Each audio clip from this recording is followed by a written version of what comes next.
தொடர்ந்து நம்ம போர் நிலவரங்களை பார்த்துட்டு இருக்கோம். இப்போ வந்திருக்கக்கூடிய சில முக்கியமான தகவலை ஒரு தொகுப்பா பார்க்கலாம். அதுக்கு முன்னாடி ஒரு முக்கியமான விஷயம், உங்களுக்கு பிஎஃப் அமௌண்ட் எடுக்கிறதுல சிரமம் இருந்தால் இவங்களை தொடர்பு கொள்ளுங்க. இவங்க உங்களுக்கு அதில் ஹெல்ப் பண்ணுவாங்க. அதே மாதிரி உங்களுக்கு இன்கம் டேக்ஸ் ஃபைல் பண்ணுறதுல தேவை இருந்தால் இவங்களை தொடர்பு கொள்ளுங்க. வெறும் கம்மியான சார்ஜ்லேயே உங்களுக்கு அதை செஞ்சு கொடுப்பாங்க. இப்போ நம்ம வீடியோக்குள்ளே போகலாம். முதல் விஷயமே இன்னைக்கு பார்த்தா ஈரானுடைய கலிபாஃப் அவர்கள் ஒரு முக்கியமான தகவலை வெளியிட்டிருக்காங்க. அதாவது இந்த 4 மாத போரில் மட்டும் 200 விமானங்களை அமெரிக்காவுடைய விமானங்களை நாங்கள் சுட்டு வீழ்த்தியிருக்கோங்கிறாங்க. அதில் 7 பார்த்தீங்கன்னா F-35 விமானம், அது இல்லாமல் மற்ற வகையான ட்ரோன்கள், கண்காணிப்பு ட்ரோன்கள் இருக்குது, பாதுகாப்புக்காக அவங்க ட்ரோன்கள் அனுப்பியிருக்காங்க. இது இல்லாமல் பார்த்தீங்கன்னா தாக்குறதுக்காகவும் ட்ரோன்கள் அனுப்பியிருக்காங்க. இந்த மாதிரி மொத்தமாக 200 விமானங்களை நாங்கள் சுட்டு வீழ்த்தியிருக்கோம். அதுதான் இங்கே மத்திய கிழக்கில் நாங்கள் எவ்வளோ ஸ்ட்ராங்காக இருக்கோம் அப்படிங்கிறதையும், அது எங்களுக்கு மட்டும் இல்லாமல் ஐரோப்பிய காண்டினென்ட்டுக்கே அதை காமிச்சிருக்கு. அதனால தான் ஐரோப்பியர்கள் எங்கள்கிட்ட இப்போ பிரச்சனைக்கு வரவே இல்லை. அமெரிக்காவுக்கோ இஸ்ரேலுக்கோ அவங்க அடைக்கலம் கொடுக்கல. திரும்ப திரும்ப இந்த ஆர்மோஸ் விஷயத்தில் ஈரான்கிட்ட பகச்சிக்காமல் இருக்கிறதுக்கு காரணமே எங்களுடைய அந்த 200 தாக்குதல் தான். எவ்வளோ அட்டாக் பண்ணியிருந்தாலும் 200 விமானங்களை தாக்குறோம், அது அதிக தொழில்நுட்பத்தோடு இருக்குது அப்படிங்கிறது தான் இந்த தடவை பார்த்திங்கன்னா எங்களுடைய வலிமையை எடுத்து பறைசாட்டி இருக்குன்னு சொல்லிட்டு இன்றைக்கி அவர் வெளியிட்டிருக்காரு. அதுக்கு பிறகு தான் பார்த்திங்கன்னா இந்த மாதிரி நிகழ்வு 200 விமானங்கள்லாம் தாக்கியிருக்காங்கன்னா கொஞ்சம் விமானங்கள் அழிய ஆரம்பித்த உடனே இது ஒரு எதர்ச்சியாக நடக்கிற மாதிரி இல்லை, ஏதோ ஒன்று ஃப்ளூக்கில் அடித்த மாதிரி இல்லை, தொடர்ச்சியாக தாக்கப்படுது அப்படின்ட்டா கண்டிப்பாக ஈரான்ட்டு நம்ம போய் மோதக்கூடாது. நாம் என்ன ஆயிடுவோம், போனோம்னா ரொம்ப அவமானப்பட்டு தான் வருவோம். அமெரிக்கா இஸ்ரேல் கூட தோத்தா ஜெயிச்சிட்டோன்னு சொல்லி பொய் சொல்லுவாங்க, நம்மனால பொய் சொல்ல முடியாது, அதை வெளியே கொண்டு வந்துருவாங்க அமெரிக்காக்காரனின்னு சொல்லி பயந்து தான் நேட்டோ நாடுகள் ஐரோப் கண்ட்ரிஸ்லாம் ஃபுல்லாகவே பார்த்திங்கன்னா இந்த தடவை போரில் ஈரானுக்கு எதிராக கலந்து கொள்ள. அதை தான் இன்னைக்கு அவர் என்ன பண்ணிருக்காரு, ஒரு சம்மரியாக வெளியிட்டிருக்காரு.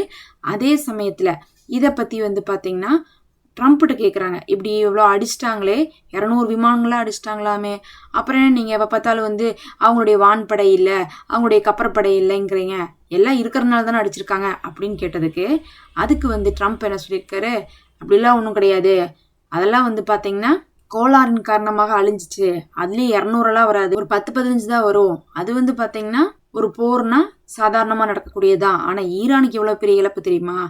ஈரானால் இதுக்கு மேலே போரே செய்ய முடியாது, எங்களால் இன்னும் பல வருஷத்துக்கு கூட செய்ய முடியும், எங்களுக்கு இதை ஸ்டாப் பண்ணணும்னு எந்த அவசியமும் இல்லை, நாங்கள் நினச்சோம்னா இதை எப்போ வேணால் ஸ்டார்ட் பண்ணிடுவோம். நாங்கள் எதுக்காக விட்டு கொடுத்து போகிறோன்னா ஈரான் இதுக்கு மேலே அழிய வேண்டாம், ஈரான் மக்கள் பாதிக்கக்கூடாதுங்கிறதுக்காக தான் விட்டு போகிறோம். அப்போ ஈரான் எங்கள்கிட்ட என்ன பண்ணணும், வெள்ளை கொடி ஏந்திட்டு சரணடையணும். அதை அவங்க அடையலைன்னா அதுக்கப்புறம் எங்கள் போர் ஆரம்பிச்சிடும், அதுக்கப்புறம் உங்களுக்கு ஸ்டாப்பே இருக்காது, நான் ஸ்டாப்பாக நாங்கள் தாக்குவோம். அந்த அளவுக்கு எங்கள்கிட்ட தேவையான எல்லாமே இருக்குது, ஆட்களும் இருக்கிறாங்க, ஆயுதமும் இருக்குது அப்படின்னு இருக்காரு.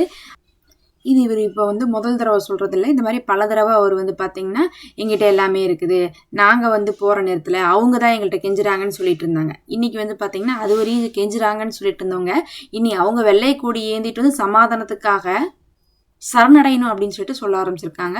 அமெரிக்காவுக்கு நல்லா தெரியும், சண்டை போட்டே அவங்க ஒன்றுத்துக்கு ஒத்து வரல, இதில் பார்த்தீங்கன்னா சரணெல்லாம் அடைய மாட்டாங்க. இருந்தாலும் அமெரிக்காவுடைய கெத்தை விட்டு கொடுக்காம அவங்க என்ன பண்ணுறாங்க, ஈரான் மேலே தான் எல்லாமே குறையாக இருக்குதுங்கிற மாதிரி சொல்லி முடிச்சிருக்காங்க. ஆனால் இவர்கள்ட்ட போதுமான ஆயுதம் இல்லாத காரணத்தினால தான் தாக்குதல் நடந்தாலும் கூட பதில் தாக்குதலை அமெரிக்கா தொடுக்காமல் இருக்காங்க. இப்போ நேற்று பார்த்தீங்கன்னா ஒரு பெரிய கப்பலைவே சிறை பிடிச்சிட்டாங்க, யுஏஇயுடைய கப்பல். யுஏஇலிருந்து வந்த கப்பலை அதை அமெரிக்கா ஈரான்ட்டெல்லாம் நீ காசு கொடுக்க வேண்டாம், நீ போ நான் பார்த்துக்கிறேன், நீ முன்னாடி போ நான் பின்னாடி வரேன்னு சொல்லிட்டு போனவங்க அவங்கள நம்பி வந்த யுஏஇ கப்பல் இப்போ ஈரான்ட்ட மாட்டிக்கிச்சு. மாட்டிக்கினதுக்கு பிறகு அமெரிக்கா பார்த்தீங்கன்னா சைலண்ட்டாக இருக்கிறாங்க. என்ன பின்னாடி வரேன்னு சொன்னாங்க, காணோன்னு பார்த்தா அவ்வளோதான், இதுக்கு மேலே நாம் போனோம்னா நம்மளையும் அடிச்சிருவாங்க பிடிச்சிருவாங்கன்னு சொல்லிட்டு இப்போ அமெரிக்கா சைலண்ட்டாக இருக்குது. இதே மற்ற சமயமாக இருந்தால் 2-3 வாரத்துக்கு முன்னாடி என்ன பண்ணாங்கன்னா ஒரு கப்பலை அடிச்சிட்டாங்கன்னு சொல்லி தான் போறவே ஆரம்பிச்சாங்க. அப்போ ஒரு கப்பல் அடிச்சா கூட நாங்கள் உங்கள் மேலே போகிற ஸ்டார்ட் பண்ணுவோம், அதுக்கப்புறம் மொத்தமாகவே அழிப்போம்னு சொல்லிட்டு இருந்தாங்கன்னா இப்போ கப்பலை அடிச்சிருக்காங்க, கப்பலை சிறை பிடிச்சிருக்காங்க. அதுலேருந்து ஆட்கள் எல்லாமே பார்த்தீங்கன்னா இப்போ ஈரான் கைவசம் இருக்குது.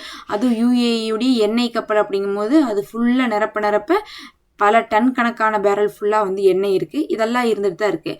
ஆனால் என்ன பண்ண முடியல, அமெரிக்காவால் திருப்பி அடிக்க முடியல. காரணம் என்னென்னா அவங்கள்ட்ட ஆயுதம் இல்லை, ஆயுதம் இருக்குது பல வருஷம் கூட சண்டை போடுவோம், நான் ஸ்டாப்பாக சண்டை போடுவோங்கிறது உண்மையாக இருந்தால் இவங்க இப்படி உட்காந்து ப்ரெஸ்ஸில் பேசிகிட்டு இருக்க மாட்டாங்க, இந்நேரம் தாக்குதல் நடத்தியிருப்பாங்க. அது முடியாமல் தான் என்ன பண்ணியிருக்காங்க, இப்போ அமெரிக்கா நிறுத்தியிருக்காங்க. ஆனாலும் வந்து பார்த்தா ட்ரம்ப்புடைய பேச்சு வந்து குறையவே இல்லை. அவங்க தான் வெள்ளை கொடியோடு வந்து எங்கள்கிட்ட சரணடையணும் அப்படிங்கிற மாதிரி கேட்டிருக்காங்க. ஈரான் வந்து சொல்கிறாங்க, இனி நாங்கள் சமாதானத்துக்கு வரவே மாட்டோம், சரணடைகிறதெல்லாம் இல்லை, சமாதானத்துக்கே வரமாட்டோம். ஏன்னா இதுக்கு முன்னாடி ஒரு சமாதானம் வந்துச்சு, கையெழுத்து போட்டு கொடுத்தீங்க, ஒன்றுமே நடக்கலையில. கையெழுத்து போட்டு ஒரு விஷயம் வந்து நடைமுறைக்கு வரலைன்னா அப்புறம் மறுபடியும் பேசி கையெழுத்து போடுறதுல என்ன பிரயோஜனம்?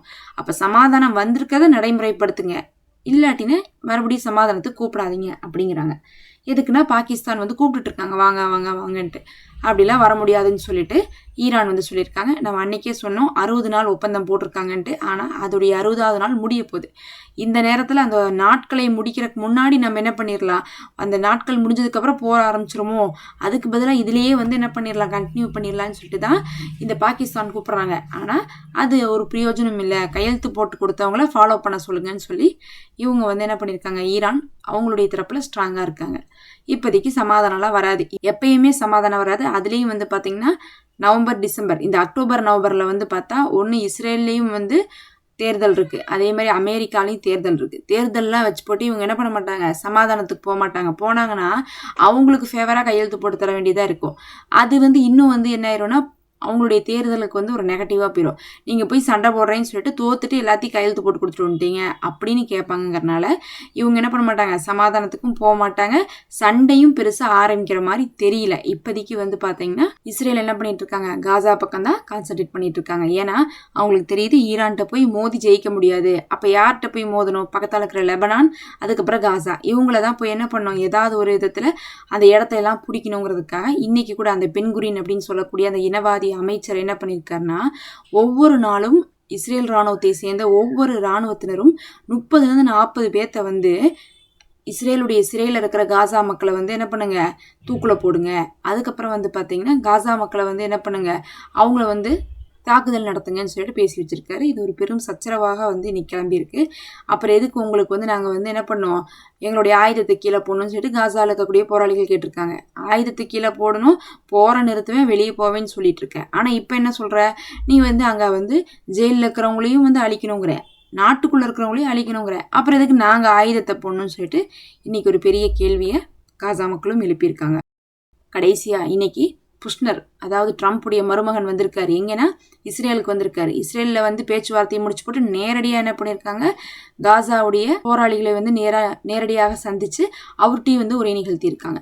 இது வந்து பார்த்தீங்கன்னா ஒரு வரலாற்று சிறப்புமிக்க நிகழ்ச்சியாக தான் பார்க்கப்படுது. ஏன்னா அமெரிக்கா ஒருத்தவங்களை வந்து டெரரிஸ்ட் அப்படின்னு சொல்லிட்டு அறிவிச்சிட்டாங்கன்னா அதுக்கப்புறம் அவங்களோட பேச்சுவார்த்தைக்கெல்லாம் போக மாட்டாங்க, தாக்குதல் மட்டும்தான் நடத்துவாங்க. ஆனால் இவங்களை இந்த அமைப்புகளெல்லாம் டெரரிஸ்ட்னு அறிவிச்சது மட்டும் இல்லாமல் பேச்சுவார்த்தைக்கு நேரடியாக மருமகனே வந்து பேசியிருக்காரு. ஏன் பேசுகிறாருன்னா, கொஞ்சம் அந்த ஆயுதத்தை கீழே போடுங்க அப்படிங்கிறாங்க. இவங்க வந்து என்ன சொல்கிறாங்கன்னா, நாங்கள் எதுக்கு ஆயுதத்தை கீழே போடணும், இஸ்ரேல் வெளியே போக மாட்டேங்கிறான், அதுக்கப்புறம் எங்கள் மக்களை அடிப்பேன்னு சொல்கிறான் அப்படின்னு சொல்லியிருக்காங்க. இல்லை நாங்கள் பேசுகிறோம், அதை சுமூகமாக்குறோம், நீங்கள் ஆயுதத்தை கீழே போடுங்கன்னு இருக்காங்க.